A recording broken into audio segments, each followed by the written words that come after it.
The stars had always been quiet.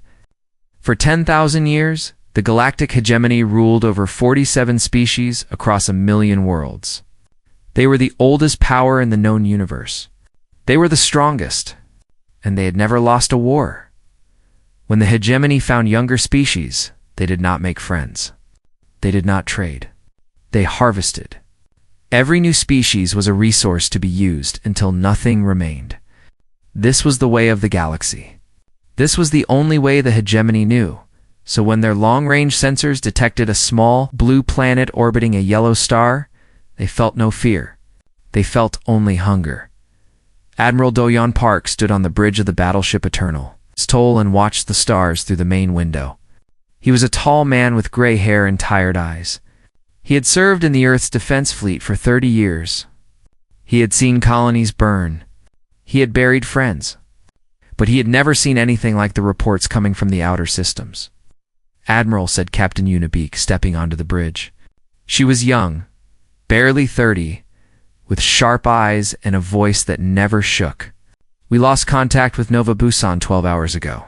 Do-yeon closed his eyes. Nova Busan was a farming world. 3 million people lived there. Families, children, his old friend. Dr. Taiho Shin ran the science station there with his daughter Somi. "Show me," Do-yeon said. Yuna pressed a button. The main screen flickered to life. What Do-yeon saw made his blood turn cold. Ships. Hundreds of ships. They were massive, each one larger than a city. They hung over Nova Busan like dark clouds. On the planet's surface, fires burned. Smoke rose into the sky. In between the alien ships and the ground, thousands of smaller craft moved back and forth. They were collecting people. "What are they doing?" Do-yeon asked, though he already knew the answer. "They are taking everyone," Yuna said quietly. "Every man, every woman, every child." Do-yeon gripped the railing until his knuckles turned white. He had prepared his whole life for war, but this was not war. This was slaughter. On Nova Busan, Dr. Taiho Shin ran through the burning streets. He held his daughter's hands so tight that his fingers hurt. Somi was only 12 years old. She was crying, but she did not slow down. She was brave, like her mother had been before the sickness took her. "Papa," Somi gasped. "Where are we going?" "The shelter," Taiho said. "We just have to reach the shelter." But the shelter was 3 blocks away, and the alien ships were everywhere. Taiho could hear screaming behind them. He could hear the strange humming sound of alien weapons. He did not look back. They turned a corner. Taiho's heart stopped. An alien stood in front of them. It was tall, almost 3 meters. Its skin was dark purple, and its eyes glowed like hot coals. It wore armor that seemed to move like liquid. In its hand, it held a weapon that Taiho did not recognize. The alien looked at Taiho. Then it looked at Somi. It made a sound that might have been laughter. Taiho pushed Somi behind him. "Run," he whispered. "Run and don't stop. Papa, no run." Taiho charged at the alien with nothing but his bare hands. He knew he would die. He did not care. He only needed to give his daughter 10 seconds. 5 seconds. Anything. The alien caught him easily. Its grip was like iron. Taiho felt something cold press against his neck. And then the world went dark. When he woke up, he was in a cage. Thousands of other humans were in cages around him. The air smelled like metal and fear. Through the bars, Taiho could see aliens walking between the rows, examining their captives like farmers examining animals. And Somi was gone. Back on the Eternal Soul, Do-yeon received a message. It came on all frequencies, in all human languages. A face appeared on every screen across human space. It was an alien, but different from the soldiers on Nova Busan. This one was larger, older. Its eyes burned with cold intelligence. "I am Veltus Prime," the alien said, "High Commander of the Galactic Hegemony. Your species has been selected for harvesting. You will surrender all population centers within 30 standard days. You will not resist. You will not flee. You will accept your purpose." The alien paused. Something like a smile crossed its face. "Every species before you has submitted," Veltus Prime continued. Those who did not were erased. Their worlds are dust. Their names are forgotten. You are young. You are weak. You are alone. Submit, and some of you may survive as servants. Resist, and you will be the next forgotten name in an empty universe. The screen went dark. For a long moment, no one on the Eternal Soul spoke. Doyen stared at the empty screen. He thought about Nova Busan. He thought about Taiho, who had been his friend since childhood. He thought about Somi, who used to call him Uncle Doyon and ask him to bring her candy from other planets. Admiral Yunus said carefully, "What do we do?" Doyen turned to face his crew. Every eye was on him. He saw fear in some faces, anger in others. But in all of them, he saw something else. Something that the hegemony had never encountered before. He saw defiance. "Send no response," Doyon said quietly, "sir. They expect us to beg. They expect us to surrender. They expect us to be like every other species they have crushed." Doyon's voice grew harder. "We will give them silence. Let them think we are afraid. Let them think we are weak." He walked to the communication station and opened a channel to Earth, to every human colony. "To every ship in the fleet," says Admiral Park, he said. "As of this moment, we are at war. Not for territory. Not for resources. For survival, they have taken our people. They have burned our worlds. They think we will break." He paused. "They do not know us. They do not understand what we are. We are the species that crawled out of caves and reached for the stars. We are the species that refused to die when nature tried to kill us 1,000 times. We are human beings. On 100 worlds, people stopped what they were doing. They listened. They remembered. We will not submit," Doyon said. "We will not forget, and we will not forgive. Prepare for war." He closed the channel. Yuna looked at him with something new in her eyes. "What happens now, Admiral?" Doyon stared out at the stars. Somewhere out there, Somi was waiting. Taiho was waiting. Millions of humans were waiting. "Now," he said, "we show them why they should have left us alone." The galaxy had made a terrible mistake. For 10,000 years, the hegemony had harvested the weak and destroyed the strong. But they had never met a species like humanity. They had never met a species that would burn the universe to save a single child. They were about to learn. 3 days passed after Admiral Doyen's message. The hegemony waited for humanity's surrender. They waited for the begging to begin. They waited for the fear. Instead, they received nothing, only silence. Veltus Prime sat on his throne aboard the Harvester flagship and felt something strange. It was small, like an insect crawling beneath his skin. He did not recognize the feeling because he had never felt it before. It was doubt. Perhaps they did not understand the message, one of his advisors suggested. These humans are primitive. Perhaps they lack the intelligence to know their situation, perhaps Veltus Prime said, but he was not convinced. On Earth, something was happening. Something that had not happened in 300 years. Every nation, every faction, every group that had ever fought with each other looked at the stars and saw the same enemy. Old hatreds dissolved. Old borders became meaningless. For the first time in human history, there was only one word that mattered. Survive, Admiral. Doyon stood in the war room. Beneath the mountains of Korea, around him sat the most powerful leaders on Earth. Presidents, generals, scientists, engineers. They had argued for centuries. Now, they sat in silence and listened. "We've been preparing for this," said Engineer Hannah Cho. She was a small woman with gray streaks in her black hair and eyes that seemed to look through walls. She had designed the fastest ships in the human fleet. "We just did not know what we were preparing for." She pressed a button. The holographic display showed a weapon that none of them had ever seen before. "Dark matter cannon," Hannah said simply. "It tears apart molecular bonds. One shot can destroy a ship the size of a mountain." The room was silent. "We also have phase shift shields," Hannah continued. "They move our ships slightly out of normal space. Enemy weapons pass through us like light through glass. And our new engines can fold space itself. We call it the blink drive. A ship can cross 100 light years in seconds. One of the generals leaned forward. Why did we not know about this? Hannah smiled, but there was no warmth in it. Because we knew that one day, something would come from the stars.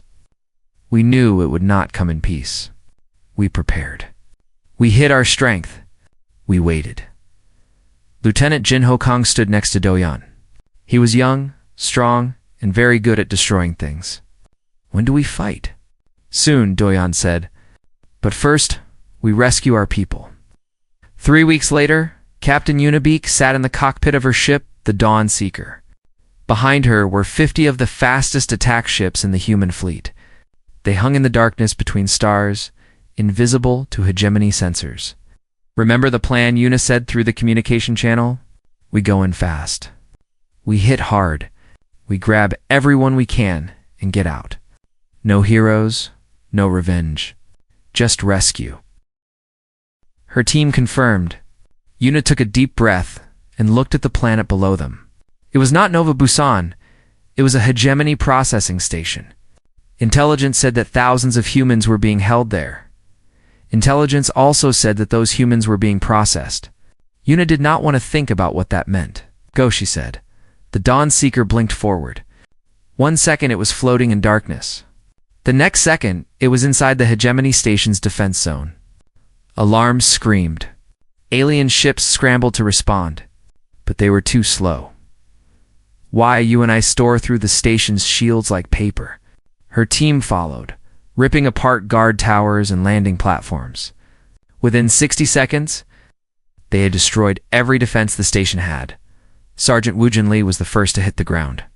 He was a big man with a scarred face and hands that had broken many bones. He led his squad through the station's corridors like a storm through a forest. Hostages on level 7, his scanner reported. Woo Jin kicked open a door. What he saw made him stop. Cages. Hundreds of cages. Inside them were humans, packed together like animals. Many were injured. Some were not moving at all. And beyond the cages, Woo Jin saw something that would haunt his dreams for the rest of his life. Tables, medical equipment, and bodies. Human bodies, cut open, drained of something vital.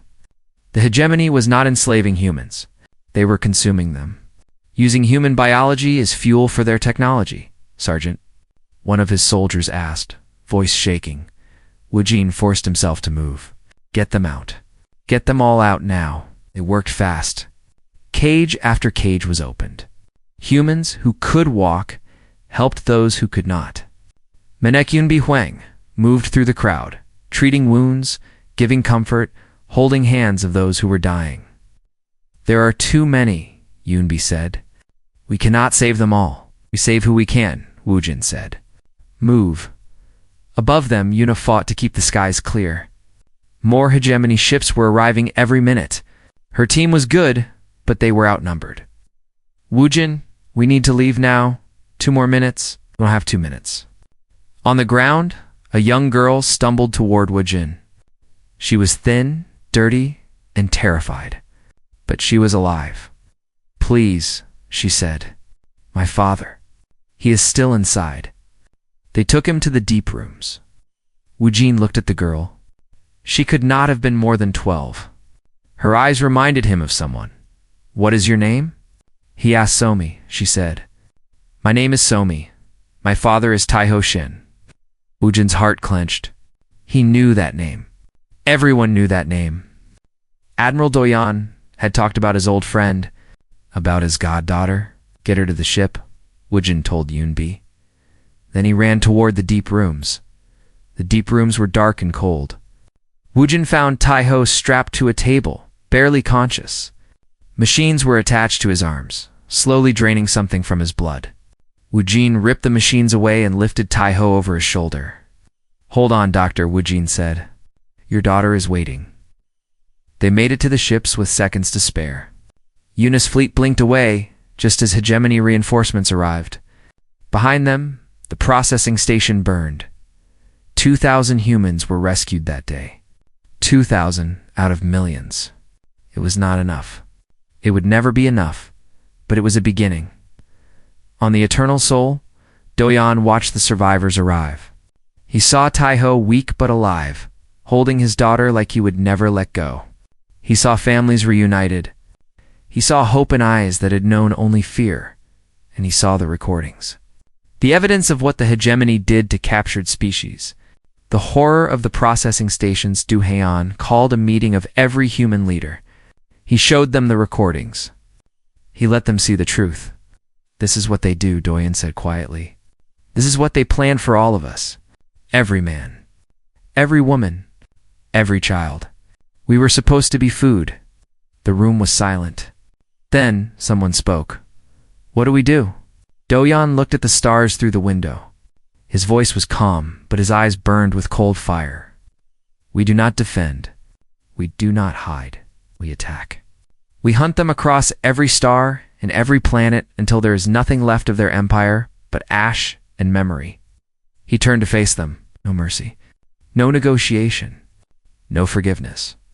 From this moment on, the hegemony learns what it means to make humanity angry. The war had begun, and humanity would not stop until the galaxy itself remembered their fury. The hegemony had ruled the galaxy for 10,000 years. In all that time, they had never known fear. They had never needed to look over their shoulders. They had never woken in the night, wondering if death was coming for them. Now they did. Human ships appeared without warning. They struck fast and vanished like ghosts. Supply convoys disappeared. Communication stations went silent. Entire fleets burned in the darkness between stars. The hegemony called them the Shadow Packs, small groups of ships that hunted together, using tactics no other species had ever tried. They did not fight fair. They did not announce themselves. They simply killed. Commodore Myra Yoon commanded the Ghost of Seoul, a stealth carrier that could hide in plain sight. Her ship was black, absorbing all light and all sensor signals. To hegemony scanners, it simply did not exist. Target ahead, her tactical officer reported. Hegemony transport ship, carrying supplies for the Harvester fleet. Mira smiled. It was not a kind smile. How many escorts? 12. Destroy them all. The Ghost of Seoul blinked forward. In 3 seconds, it was among the enemy ships. In 30 seconds, every escort was burning wreckage. In 60 seconds, the transport ship was captured. Myra's boarding teams found something unexpected inside. Not just supplies. Not just weapons. But data. Years of data about hegemony operations, hidden facilities, and something else. Records of every species the hegemony had harvested. Specialist. Junho was the one who decoded the files. He was thin, pale, and spent most of his time in dark rooms surrounded by screens. He did not like people very much, but he loved information. And this information made even his cold heart burn. There were others, Junho told Admiral Do-yeon through a secure channel. Before us, dozens of species tried to fight back. They had ships. They had weapons. They had hope. What happened to them? Do-yeon asked. Junho was quiet for a moment. The hegemony did not just defeat them. They erased them. Every planet, every colony, every record. They burned whole civilizations until not even their names survived. They called it the cleansing protocol. Do-yeon felt something cold settle in his chest. Can they do this to us? They are preparing to, Junho said. I found orders. Veltus Prime has authorized the complete destruction of every human world. They do not want to harvest us anymore. They want to make an example. The information spread through the human fleet like wildfire. Some were afraid. Some were angry. But one thought united them all. They would not be erased. They would not be forgotten. They would make the hegemony remember humanity forever. Captain Yuna took her team deeper into hegemony territory. She was not content to hit supply lines anymore. She wanted something bigger. The Crimson Station, she told her crew. It is one of their main processing centers. Intelligence says over 100,000 humans are being held there. Lieutenant Junho looked at the tactical display and whistled. The defenses are massive. 20 battle stations, 50 capital ships. Thousands of fighters? I know, Yuna said. This is suicide. Yuna turned to face him. Every day we wait, more of our people die on those tables. I am not asking you to follow me. I am telling you that I am going. Anyone who wants to stay behind can stay. No one stayed behind. The assault on Crimson Station became legend. Yuna's fleet was outnumbered 50-1. They should have been destroyed in minutes. Instead, they danced through the enemy formation like fire through dry grass. Human ships were faster. Human weapons hit harder. Human pilots were willing to take risks that seemed insane. Because they were not fighting for territory or glory. They were fighting for family. Sergeant Wujin led the ground assault. His teams cut through hegemony soldiers like knives through paper. They moved with a fury that the aliens could not understand. Every human fought like they had nothing to lose and everything to gain in the holding cells. They found medic Yunbi Huang already at work. She had infiltrated the station days earlier, hiding among the prisoners, documenting everything. I have recordings, she told Wujin. Evidence of everything they have done. Every horror. Every crime, good Wujin said. The galaxy needs to see. They rescued 80,000 humans that day. They could not save everyone. Some had already been processed. Some had died in their cells. But 80,000 people went home because a group of humans refused to accept the impossible. Yunbi's recordings were broadcast across the galaxy. Every species under hegemony rules saw the truth. They saw the processing tables. They saw the cages.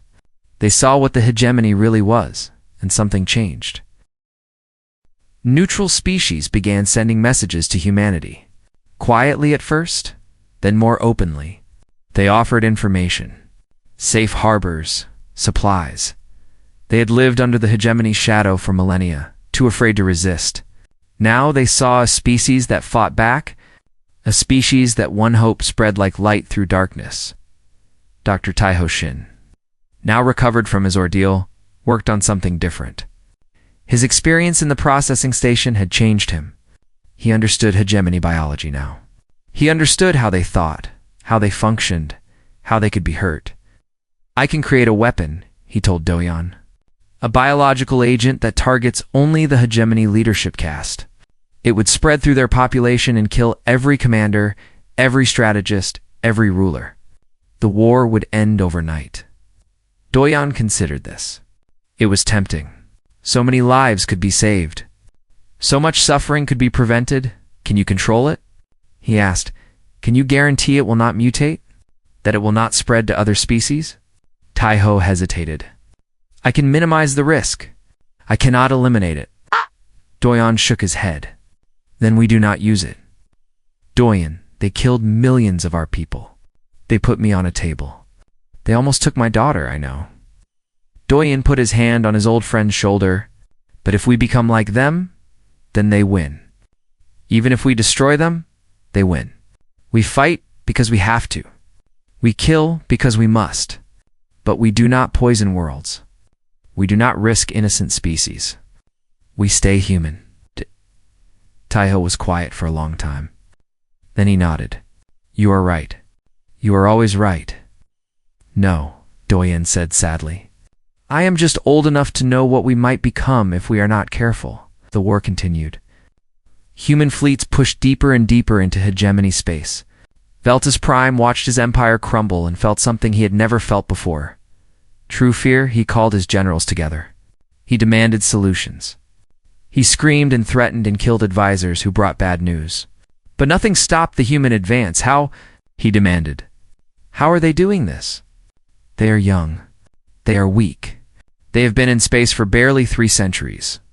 How are they defeating us? One advisor spoke carefully. Perhaps, High Commander, they are not weak. Perhaps we made a mistake. Veltus Prime killed him for saying it. But deep in his heart, he knew it was true. The hegemony had made the worst mistake in the history of the galaxy. They had provoked humanity, and now the humans were coming.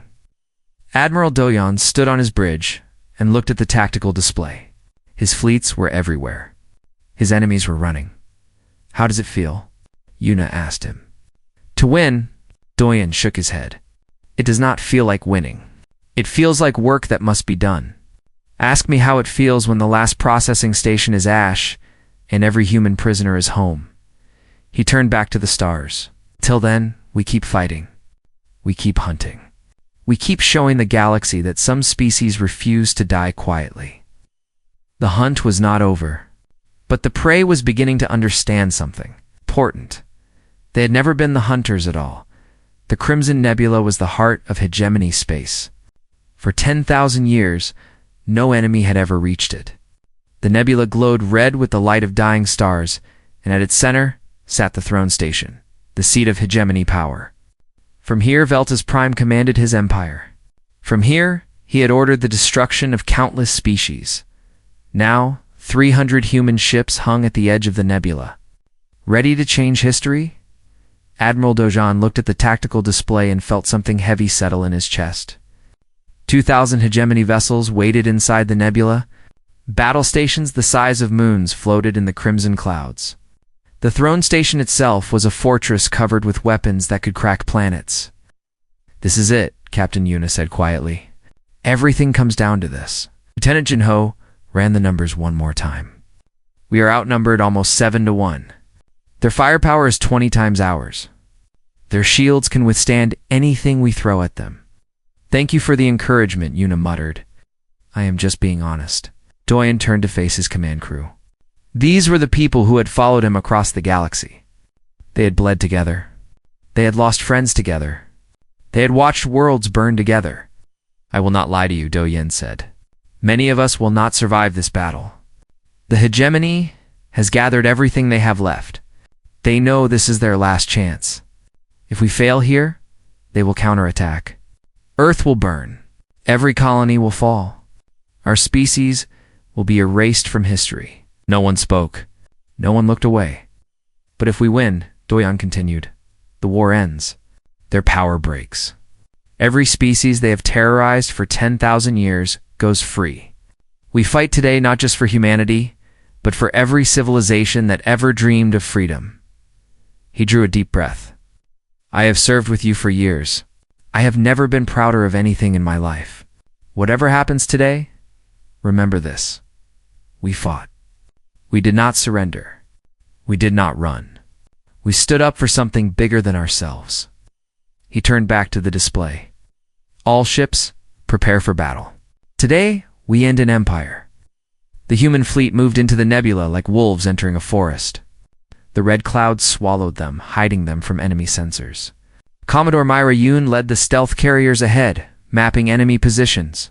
"Count 2,600 enemy vessels," Myra reported. "Plus the battle stations. Plus the throne station. Any weaknesses?" Doyan asked. "The battle stations are powered by a central reactor. If we can destroy it, the stations fall. But the reactor is inside the throne station itself." "Then we go for the head," Doyan said. "All units, focus on the throne station. Everything else is secondary." The battle began with fire and fury. Human ships blinked into existence among the enemy fleet, started shooting before the hegemony could react. The darkness of the nebula filled with explosions. Energy beams cut through the crimson clouds. Ships died by the dozens. Yuna flew the Dawnseeker like it was part of her body. She weaved through enemy fire, her weapons never stopping. Behind her, her squadron followed in perfect formation. "Enemy fighters on our left," her co-pilot warned. "I see them." Yuna rolled hard, letting the fighters overshoot, then destroyed them with a single burst. "Keep moving. Do not stop for anything." Across the battlefield, Sergeant Wu Jin led the boarding teams. Their mission was simple: get to the throne station and take down its shields from the inside. "We are going in hard," Wu Jin told his soldiers as their transport ship raced toward the massive station. "No second chances. No backup. We get in, we do the job, we get out. And if we cannot get out?" One of his soldiers asked. Wu Jin checked his weapon. "Then we make sure the job is done anyway." Their ship hit the throne station's hull at full speed. The impact threw everyone forward, but they were already moving. Wu Jin kicked open the emergency hatch and led his team into the station. Hegemony soldiers met them in the corridors. The fighting was brutal and close. Human weapons cracked. Alien screams echoed through metal halls. Wujin moved like a machine, precise and deadly. They reached the shield generator room in 7 minutes. It took them 3 more minutes to plant the charges. The explosion shook the entire station. "Shields are down," Wujin reported through his communicator. "Go for the kill." Outside, Doyan saw the throne station's shields flicker and die. For the first time, the fortress was vulnerable. "All batteries, focus fire on the throne station," he ordered. "Give them everything." 300 human ships turned their weapons on the station. For a moment, the nebula burned brighter than a sun. But the hegemony did not die easily. Their fleet closed around the station, forming a wall of ships. They threw themselves at the human fleet with desperate fury. They knew this was the end. They would not go quietly. Engineer Hannah Cho watched the battle from the Eternal Soul's engineering deck. Her hands moved across the controls, monitoring power levels and weapon systems. She had built these ships. She knew what they could do, and she knew they were losing. "Admiral," she said through the internal channel, "we are taking too much damage. At this rate, we will be destroyed before we can finish the throne station. Can you give me more power?" Doyen asked. "I can give you something better." Hannah's fingers danced across her console. "I have been working on something new. A weapon that has never been tested in combat. The Cascade Drive. What does it do? It tears holes in reality itself. Everything caught in the cascade is simply erased. Ships, stations, everything." Doyan was quiet for a moment. "The risks? Unknown. The cascade could spread. It could destroy everything in the nebula, including us." "Do it," Doyen said. Hannah nodded. She had known he would say that. Activating Cascade Drive in 30 seconds. All human ships blinked to minimum safe distance. The human fleet pulled back. The hegemony thought they were retreating and pressed forward, eager for the kill. They did not see the Eternal Soul glowing with strange light. They did not understand what was happening until it was too late. The Cascade Drive activated. A hole opened in space itself, a wound in reality that glowed with impossible colors. The wound grew, spreading outward like a wave. Every hegemony ship it touched simply stopped existing. Not destroyed. Not damaged. Erased. Veltus Prime watched from the bridge of the throne station as his fleet disappeared. 500 ships. 800. 1,000. Gone in seconds. For the first time in his ancient life, he understood what his victims had felt. He understood the terror of facing something beyond comprehension. "Retreat," he ordered, his voice breaking. "All ships, retreat." But there was no retreat. Sergeant Wujan's team had already reached the engine room. They had already planted more charges. The throne station was going nowhere. "Hi, Commander," an aide said urgently. "Human soldiers are in the station. They are coming for the bridge." Veltus Prime stood. He was 10,000 years old. He had ruled an empire that spanned 1,000,000 worlds. He had destroyed civilizations for entertainment. He had believed himself eternal. Now he was going to die. The bridge doors exploded inward. Wujin walked through the smoke, his weapon raised. "Veltus Prime," Wujin said calmly. "You are under arrest for crimes against humanity. You will face justice." Veltus Prime laughed, but there was no strength in it. "Justice? You insects do not know justice. You know, only revenge." "Maybe," Wujin said, "but we also know something you never learned." "What is that?" Wujin smiled grimly. "We know how to lose people we love and keep fighting anyway. We know how to hurt and still show mercy. We know how to be angry and still be human." He lowered his weapon slightly. "You could have left us alone. You could have passed us by and found easier prey. Instead, you took our people. You killed our children. You tried to erase us from existence." He stepped closer. "And now, your empire is gone. Your fleet is dust. Your station is falling. Not because we are stronger than you, not because we are smarter, but because we care about each other more than you can understand. That is why you lost. That is why you always would have lost." Veltus Prime said nothing. There was nothing to say. Outside, the battle ended. Human ships surrounded the dying throne station. The hegemony fleet was gone, erased by the Cascade Drive or destroyed in combat. Admiral Doyon watched the station burn and felt nothing but exhaustion. They had won. After everything, they had won, but so many had died. So many would never go home. "It is over," Yuna said softly. Doyon shook his head. "The battle is over. The war is over. But our work is just beginning." He looked at the stars beyond the nebula. Countless worlds waited out there. Countless species that had lived under hegemony rule for millennia. Now, we build something better. 1 year after the Battle of the Crimson Nebula, the galaxy gathered on a world called New Dawn. It was a neutral planet, chosen specifically because it had never known war. Here, representatives from 46 species came together to witness something that had never happened before: the end of the hegemony, the birth of something new. Admiral Doyon Park stood at the center of the Great Hall. Around him sat beings of every shape and size. Some had scales. Some had feathers.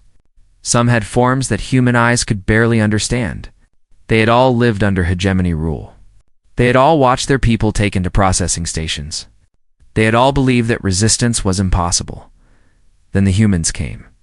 Doyon looked out at the assembly, remembered everything that had brought him here. The burning of Nova Busan, the desperate rescue missions, the long hunt across the stars, the final battle that cost so many lives. Yuna stood beside him, wearing the uniform of an ambassador now instead of a captain. Taiho was there with his daughter Somi, who had grown taller in the past year. Hannah sat in the engineering section, already planning the ships that would rebuild the galaxy. Woojin stood guard by the door, as always watching for threats that might never come. They had lost so many friends. So many ships had never returned home. So many families would never be whole again, but they had survived. More than survived. They had won. Representatives of the Galactic Assembly, Doyon began, his voice echoing through the hall. 1 year ago, the hegemony fell. 10,000 years of terror ended in fire and light. You are here today because you are free. For the first time in generations, you answer to no one but yourselves. A murmur ran through the assembly. Freedom was still a strange concept to many of them. Humanity did not fight this war alone, Doyon continued. Many of you sent us supplies, information, and hope when we needed it most. Many of you risked everything to help us. This victory belongs to all of us. He paused, looking at the faces around him. He saw hope. He saw fear. He saw the question that everyone was afraid to ask. What happens now? I know what you are thinking, Doyon said. You are wondering if we will take the hegemony's place. You are wondering if humanity will become the new masters of the galaxy. You are wondering if you traded one tyrant for another. Silence fell over the hall. The answer is no. Doyon stepped forward. We did not fight this war to rule. We fought to survive. We fought to save our people. We fought because someone had to stand up and say that harvesting innocent species is wrong. We will not become what we destroyed. Pressed a button on the podium. A holographic display appeared, showing a new symbolist circle of stars, each one representing a different species. We propose the Galactic Alliance, not an empire, not a hierarchy. A partnership of equals. Every species has a voice. Every species has rights. No one is harvested. No one is erased. We protect each other. We help each other. We grow together. The murmuring grew louder. Some representatives looked doubtful. Others looked hopeful. A few looked like they might cry. Humanity will not lead this alliance, Doyon said. We will be one voice among many. We will share our technology freely. We will help rebuild worlds that were damaged by hegemony rule. We will train defense forces so that no species ever feels helpless again. He looked at Yuna. Captain Yuna Beak will serve as humanity's first ambassador to the alliance. She has proven herself in war. Now, she will prove herself in peace. Yuna stepped forward. She had never been comfortable with politics, but she had learned something important during the war. Winning battles was not enough. You had to build something worth fighting for. I was a soldier, Yuna said. I spent years destroying things. But the hardest part was not the fighting. It was watching people suffer and feeling helpless. The hegemony ruled through fear. They made everyone believe that resistance was impossible. They were wrong. She looked at the assembly. You are not weak. You are not helpless. You are survivors. Every species in this room survived 10,000 years of terror. That takes strength. That takes courage.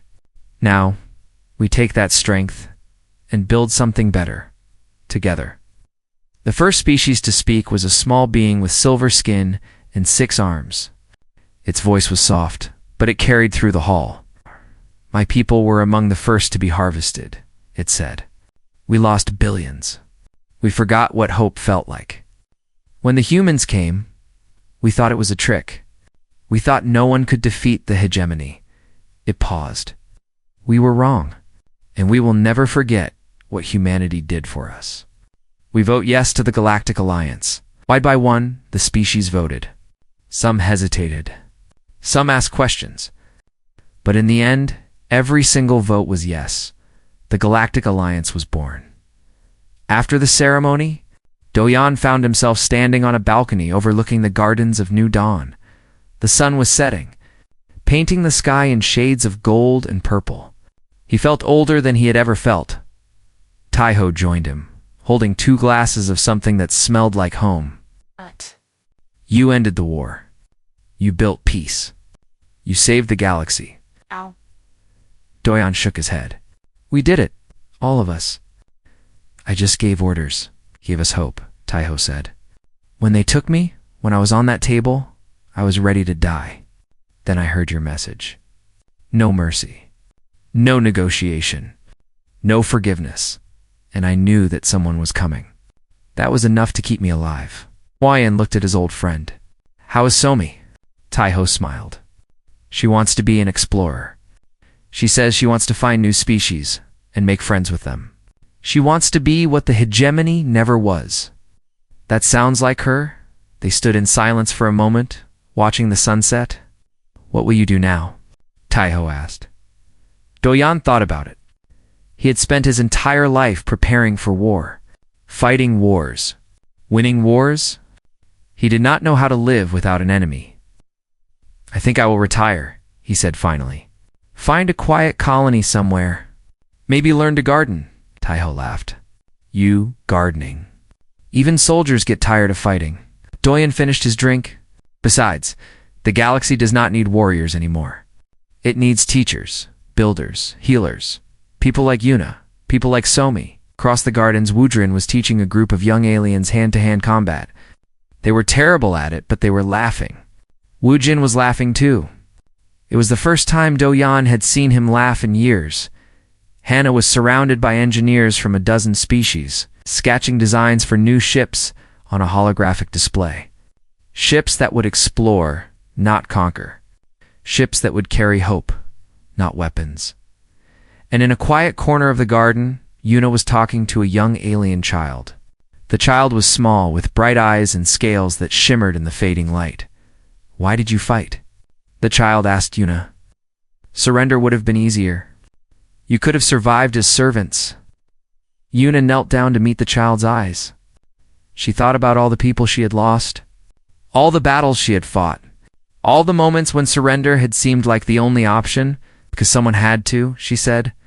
Someone had to stand up and say that this was wrong.